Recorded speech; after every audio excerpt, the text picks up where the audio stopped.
রাধে রাধে বন্ধুরা, আজ আমি রাধা মাধবের নিত্যদিনের পূজাবিধি কিভাবে করি সেটাই আজকে আমি তোমাদের সাথে শেয়ার করছি। দেখো, আমি রাধা মাধবকে স্নানের পাত্রে নিয়ে নিয়েছি। এখন আমি ঘটিতে রাখা জলে গোলাপ জল মিশিয়ে দিলাম।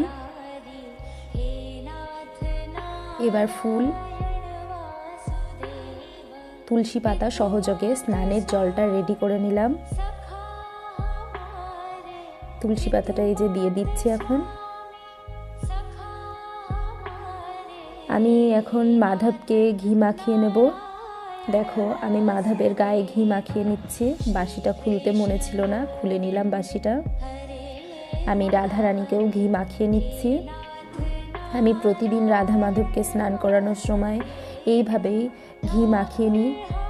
তারপরে আমি এই যে এখন মধু দুটোই মাখাই। এই যে এখন আমি মধুটা রাধা মাধবের গায়ে মাখিয়ে দেবো। এখন আমি মাধবের গায়ে ঘি মধু দিয়ে মালিশ করে দিচ্ছি।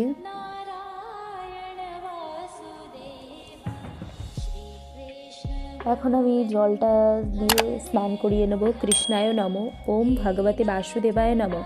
কৃষ্ণায় নমঃ, ওম ভগবতে বাসুদেবায় নমঃ। কৃষ্ণায় নমঃ, ওম ভগবতে বাসুদেবায় নমঃ।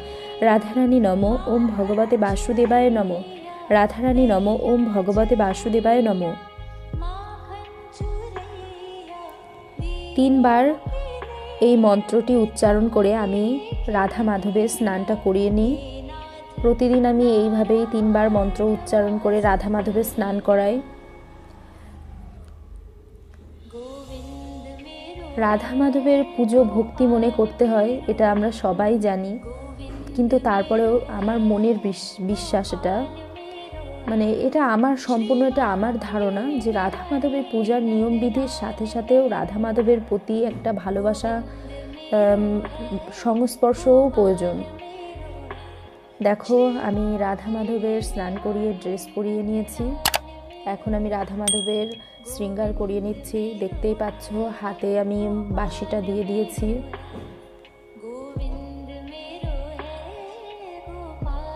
মাথায় মুকুটযুক্ত ময়ূর পালকটা আমি মাধবের পরিয়ে দিলাম। দেখো, এখন আমি রাধা রানীকেও সাজিয়ে নিচ্ছি।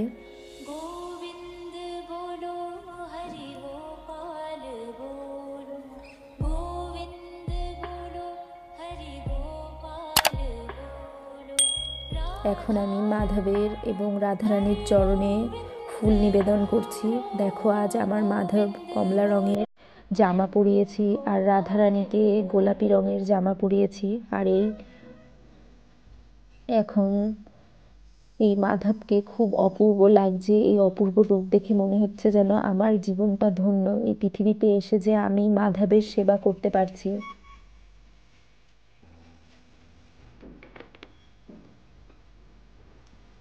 দেখো, আমি সিংহাসনটা ভালোভাবে ফুল দিয়ে সাজিয়ে নিচ্ছি। আমি এখন তুলসীপত্র অর্পণ করব। আমি তুলসীপত্র অর্পণ করার সময় একটা মন্ত্র বলে থাকি। তুলসী ইদং সচন্দন পত্র কৃষ্ণায় নমঃ।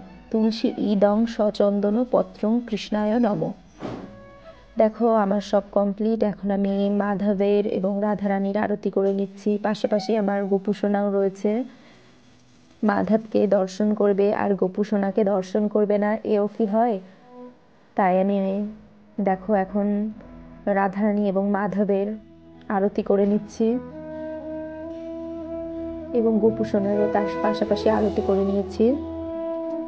রাধা মাধবের এই ভিডিওটিতে আমি পূজাবিধি সম্পর্কে যতটুকু জানি তাই আমি তোমাদের সাথে শেয়ার করছি।